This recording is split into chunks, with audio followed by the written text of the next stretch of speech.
A very good afternoon. You're watching the midday news on Rajya Sabha television, where we get to the biggest developing news stories at the top of this hour. I'm Ashwarya, and these are the headlines. UN's highest environmental honour for Prime Minister Modi. PM says award a recognition of commitment of people of India to environmental protection. UN chief says champion of Earth award to statesman who embodies true meaning of leadership.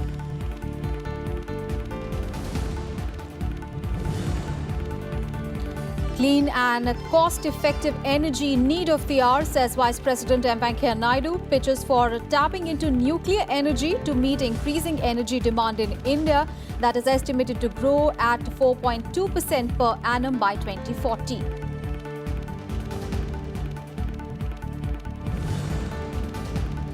Justice Ranjan Gogoi takes oath as the 46th Chief Justice of India. 63-year-old Justice Gogoi to have a tenure of 13 months. He succeeded Deepak Mishra.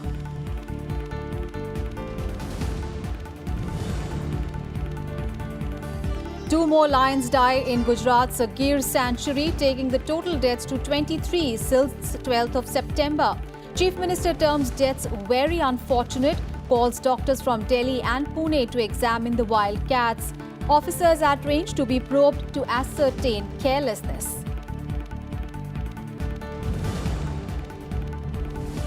And Facebook adds new tools to battle online bullying and harassment.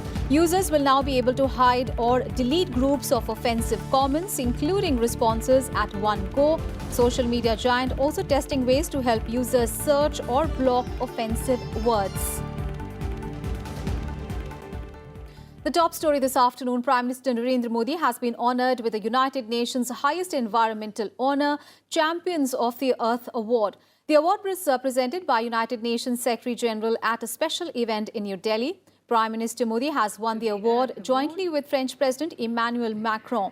It is for exemplary leadership and advocating action on sustainable development and climate change.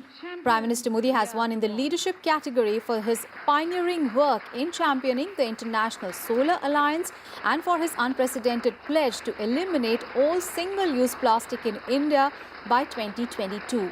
And accepting the award, the Prime Minister said that it is a recognition of the people of India's commitment to environmental protection. पर्यावरण की सुरक्षा के लिए भारत की 125 करोड़ जनता की प्रतिबद्धता का परिणाम है।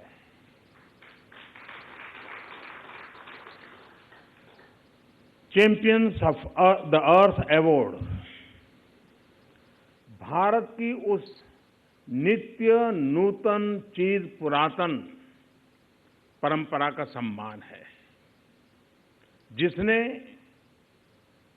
प्रकृति में परमात्मा को देखा है,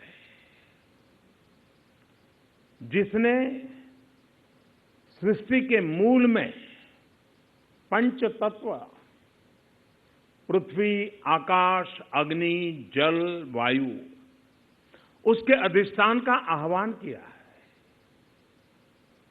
ये भारत के जंगलों में बसे उन आदिवासी भाई बहनों का सम्मान है जो अपने जीवन से ज्यादा जंगलों को प्यार करते हैं।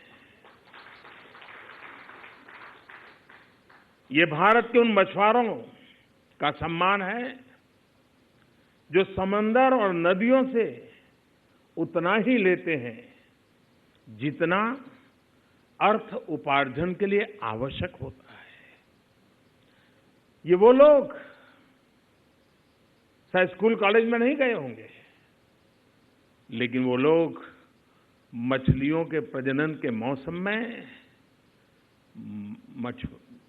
मत्स्य का काम, समंदर में जाने का काम बंद कर देते हैं, अपने काम को रोक देते हैं। ये भारत के उन करोड़ों किसानों का सम्मान है जिनके लिए ऋतु चक्र ही जीवन चक्र है, जो इस मिट्टी को अपने प्राणों से भी प्रिय मानते हैं। ये भारत की उस महान नारी का सम्मान है जिसके लिए सदियों से रीयूज और रिसाइकल रोजमर्रा की जिंदगी का हिस्सा रहा है, जो पौधे में भी परमात्मा का रूप देखती हैं, जो तुलसी की पत्तियां भी तोड़ती हैं तो गिन करके तोड़ती है, जो चींटी को भी अन्न देना पुण्य मानती है। ये भारत में प्रकृति और पर्यावरण की रक्षा के लिए अपना जीवन समर्पित करने वाले अनाम चेहरों का सम्मान है, जो लाभ, हानि, सुख, समृद्धि की चिंता किए बिना दूर किसी गांव, किसी बस्ती, किसी पहाड़, किसी आदिवासी इलाके में बरसों से काम कर रहे हैं।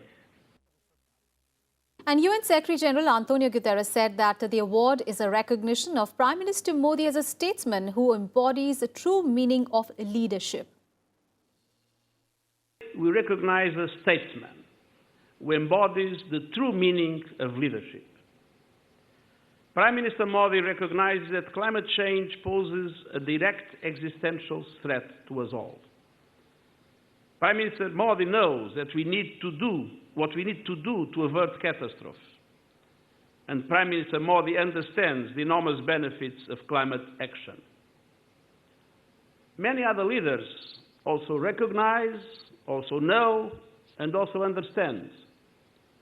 The difference is that Prime Minister Modi not only recognizes, knows, and understands, but that he acts with enormous energy to make things change. And this leadership is today more necessary than ever, because let us be clear, climate change is still running faster than what we are. The Paris Agreement on climate change that we absolutely must implement is not being indeed fully implemented, and many leaders around the world are not doing enough to make sure that it becomes a reality. And we know that the Paris Agreement is not enough. We know that we need more ambition. We know that we need to increase the engagements that were made in Paris when 2020 countries will present their new commitments. But the truth is that this example of leadership that Prime Minister Modi represents is not being followed enough in the world. Prime Minister Modi also represents an extraordinary legacy. India has always been a fundamental pillar of civilization, philosophy, culture in our world. And starting by the Vedas and looking at the extraordinary role of Mahatma Gandhi, there is always a very clear commitment to the harmonious relationship between humankind and nature. And this vision of harmony is the vision that guides what is today the most enlightened policy in relation to the environment and the economy, in relation to climate action as an absolute priority in today's world that is assumed by Prime Minister Modi and by the government of India. And UNEP Executive Director, External Affairs Minister Sushma Swaraj and Environment Minister Harshvardhan also spoke at the event. Let's take a listen. One of the most famous quotes from Gandhi, in my view, was he said, "Cleanliness is godliness." And can there be any better way of taking that quote, that inspiration of Gandhi, into the 21st century than the Swatch India campaign?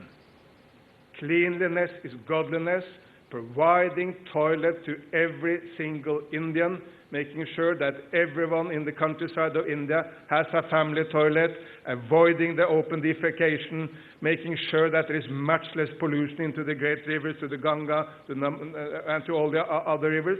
Can there be any better way of honoring Mahatma Gandhi than Swatch India?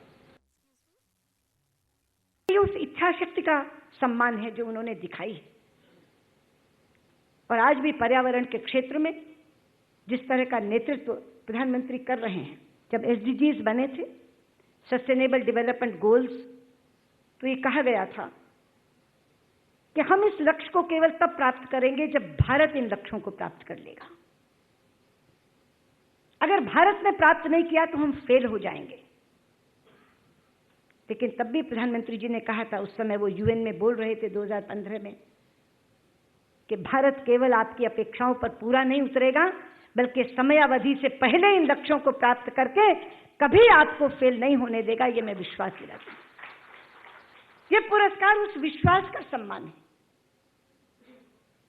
मैं हृदय से आभार व्यक्त करती हूं secretary general Guterres का, executive director UNEP Eric का, कि उन्होंने प्रधानमंत्री जी के नेतृत्व को ये पुरस्कार देकर उनके नेतृत्व को एक वैश्विक पहचान बख्शी है।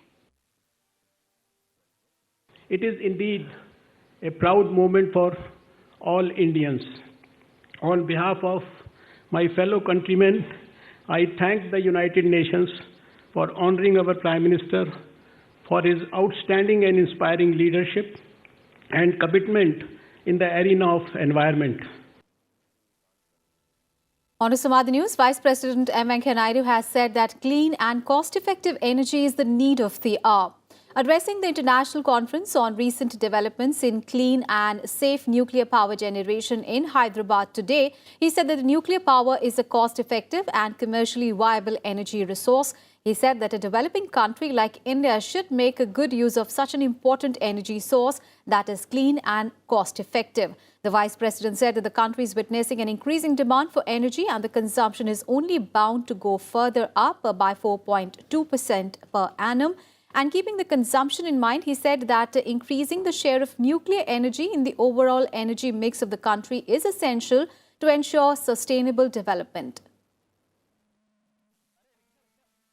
India is witnessing an increasing demand for energy and the consumption is only bound to go up further in the coming decades. It is estimated that India's energy consumption will grow by 4.2 per annum, the fastest among all major economies by 2040, with the fossil fuels meeting 82% of the demand, followed by renewable energy as the second largest source of energy. The enhanced energy consumption is likely to push countries' share of global energy demand to 11% by 2040 as against 5% in 2016. Rapid urbanization and industrialization are among the factors that would push energy demand and consumption. There is now growing consensus that nuclear power is an important energy source because it's clean and cost effective also. Cost effective also is very important in the Indian context. As part of the civil nuclear initiative to allow the resumption of full civil nuclear cooperation between India and the international community, several agreements and reciprocal commitments were concluded, and we look forward to their full and effective implementation in the coming months and years. Nuclear power is a cost-effective and commercially viable energy resource. One of the cheapest sources of energy being produced in India today is by nuclear power plant TAPS 1 and 2, 92 paise per unit. Electricity generated by the latest Kudankulam nuclear power unit 1 sells for a little over rupees 3 per unit, which is very, very competitive. In midday news, time for a very short break. Don't go anywhere. We'll be right back with more news.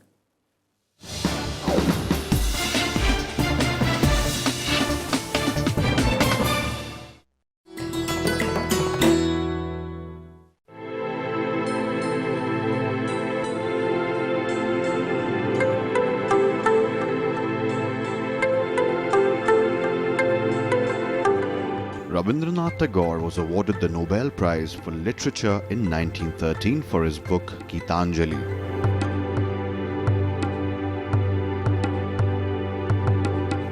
In 1950, he composed the music and lyrics for India's national anthem Jana Gana Mana. And when Bangladesh became independent in 1971, they chose Tagore's song Amar Shonar Bangla as its national anthem. Tagore's life and works have made him a cultural icon, studied the world over, even into the 21st century.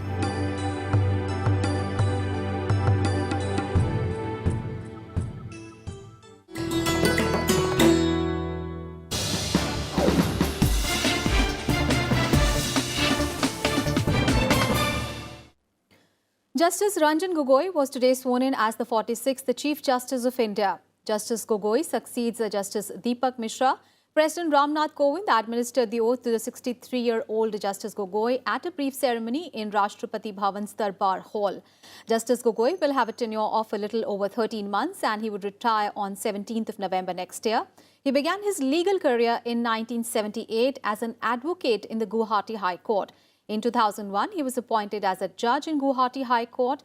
He was elevated to the Supreme Court in 2012 from the Punjab and Haryana High Court, where he was the Chief Justice for almost a year.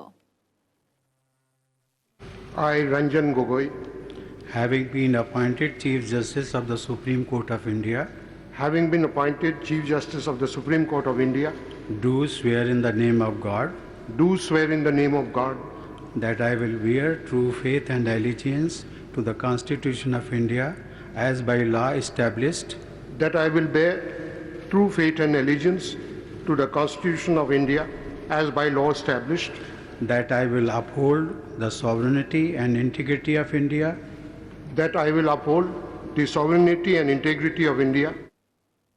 And nominated by President Ramnath Kovind, the senior Supreme Court Judge Madan Bhimrao Lokur will take charge as Executive Chairman of the National Legal Services Authority of India today. Justice Lokur was appointed as a judge of the Supreme Court in June 2012. Justice Ranjan Gogoi is the outgoing chairman of the NALSA. The NALSA ensures the speedy disposal of cases. Its prime objective is also include reducing the burden of the judiciary and providing free legal services to the marginalized and disadvantaged. The legal body will also organize the Lok Adalats for the speedy resolution of cases. Big story coming in from West Bengal, where over 250 patients were evacuated from a state-run medical college and hospital in Kolkata after fire broke out in its dispensary. Thick smoke was seen billowing from the ground floor of the hospital's main building where the dispensary is housed. 10 fire tenders were engaged in dousing the fire. No one has been injured in the blaze. A disaster management team of the Kolkata police, fire officials and senior officials rushed to the spot. The medical college and hospital, commonly referred to as the Calcutta Medical College, was established in 1835 and it is the second oldest medical college in India. Big story coming from Gujarat, where 2 more lions have died at Sasangir on Tuesday, taking the total death toll of lions there to 23 since 12th of September. 11 lions had died in the forest due to reasons such as infighting and infections between 12th and 19th of September, while 10 more died between 20th and 30th of September after they were shifted to a rescue centre. Chief Minister Vijay Rupani has termed the deaths as very unfortunate, and doctors from Delhi and Pune have been called in to examine the lions. The government is also probing whether the officers who have a responsibility of that range have shown carelessness. The Forest Department had said on Monday that 4 of the dead lions were found to have a virus infection, while 6 others were infected with a protozoa-classed organism caused by ticks. All these lions lived in Sarasiawil area of the Dalkhania range of the Gir Sanctuary. पूरा गिर forest और गिर के बाहर जहाँ जहाँ भी lion गए हैं उस एरिया को स्क्रीन कर लिया है, और वो स्क्रीनिंग के दौरान हमें किसी और जगह पे कहीं भी ऐसी मौत की घटना या ऐसे सिम्टम्स देखने को नहीं मिले हैं। ये जो एडजॉइनिंग एरिया है सेमरडी करके, उस विस्तार से भी 31 लायंस को हमने रेस्क्यू करके आइसोलेशन में रखा है। उसको हम ऑब्जर्व कर रहे हैं, उसके हेल्थ चेकअप कर रहे हैं और ये देखना चाहते हैं कि कहीं और एरिया में ऐसे सिम्टम्स ना मिले। हमने दिल्ली से IVRI से वेटरनरी डॉक्टर्स को बुलाया है, दूसरे लोकल जू से भी वेटरनरी डॉक्टर्स को बुलाया है। ये सबसे भी हम सलाह मशवरा कर रहे हैं और उनकी राय के मुताबिक जो भी प्रिवेंटिव और प्रिकॉशनरी मेजर्स लेने चाहिए वो सब हम ले रहे हैं। और हम ये बताना चाहते हैं कि ये जो डेथ हुई है वो एक बिल्कुल लोकलाइज्ड एरिया में हुई है और दलखानिया के सिवा कहीं भी नहीं है। And at least 14 people have been killed and 40 others injured in a suicide attack at an election rally in eastern Nangarhar province in Afghanistan. No group immediately claimed responsibility for the attack. But both the Taliban and the Islamic State affiliate are active in the province and are opposed to elections. The vote is scheduled for 20th of October to the lower house of parliament, but it is unclear if the balloting will go ahead in areas controlled by the Taliban, who have seized several districts across the country in recent years. The suicide attack targeted a rally for Abdul Nasir Muhammad, an independent candidate who was unharmed. The attack underscored the widespread violence that is gripping the country 17 years after the US-led invasion toppled the Taliban. Big story from Indonesia, where the number of people known to have died in earthquake and tsunami has now risen to 1,350. The number of deaths is expected to grow even more as more bodies are retrieved from the rubble. The 7.5 magnitude earthquake struck just off the central island of Sulawesi, setting off a tsunami that engulfed the coastal city of Palu. Now, desperation is growing in the stricken city of Palu as residents faced a fifth day with little food or clean drinking water. Police are guarding shops against looters as people are desperately searching for food, water and fuel. 49 people have been arrested for theft following the disaster. An estimated 2.4 million people have been affected by the disaster. 799 people have been injured and more than 61,000 people have been displaced. 66,000 homes have been destroyed so far. Roads to Palu remain partially blocked and Indonesian vessels carrying food and water have yet to arrive. Palu is also continuing to experience aftershocks. Investasi korban yang ada di sini, karena kita tahu kalau kita terlambat itu akan menimbulkan penyakit. Untuk itu kita berusaha secepat mungkin. Karena distribusi bahan bakar terbatas, kota ini sudah tertutup. Kita sedang datangkan bahan bakar dari kota-kota lain sudah datang, tapi alat-alat yang lain juga di tempat yang lain sedang bekerja. And Facebook has stepped up ways to battle bullying and harassment on the leading social network. The new tool will permit Facebook users to delete and hide multiple comments, including responses on their posts at once. And in a blog post that was published on Tuesday, Facebook's global head of safety said that the company is beefing up its moderation tools to help people avoid unwanted, offensive or hurtful experiences on the platform. In addition to the moderation tool, Facebook will also allow users to anonymously report someone for bullying or harassing other people, even if that occurs out of sight from the victim.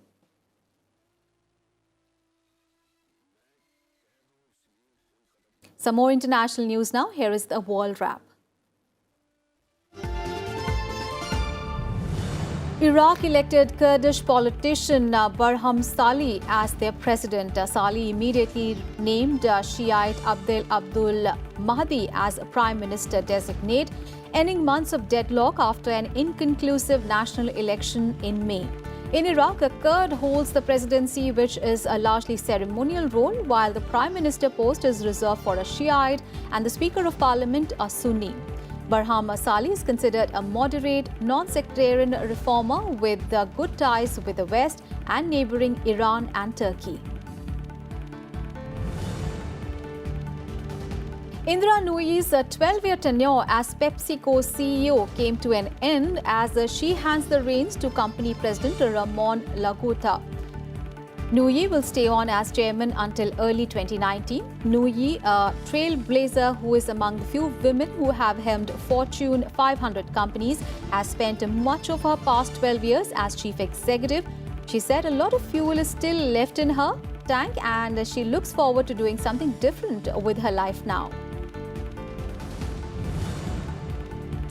And US Secretary of State Mike Pompeo will travel to North Korea on Sunday to meet North Korean leader Kim Jong-un to push forward denuclearization efforts. Pompeo is expected to lay the groundwork for a second summit between President Donald Trump and Kim. He is also scheduled to visit Japan, South Korea and China. And sports news now. On the fourth day of the 2018 Under-19 Asia Cup in Bangladesh on Tuesday, the four semi-finalists were decided. Opener Yashasvi Jaiswal and left-arm spinner Siddharth Desai's 4-wicket haul ensured India a comfortable win against Afghanistan. Batting first, India were all out for 221 in 45.3 overs, with Jaiswal scoring 92 of 93 balls with 13 boundaries and a 6. And chasing a target of 222 runs, Afghanistan were all out for 170 runs in 45.4 overs. The first semi-final will be played between India and Bangladesh in Dhaka on Thursday, and Sri Lanka meet Afghanistan on Friday. The final match will be played on 7th of October. And that's it from me and my team in this edition of Midday News. Thanks for watching.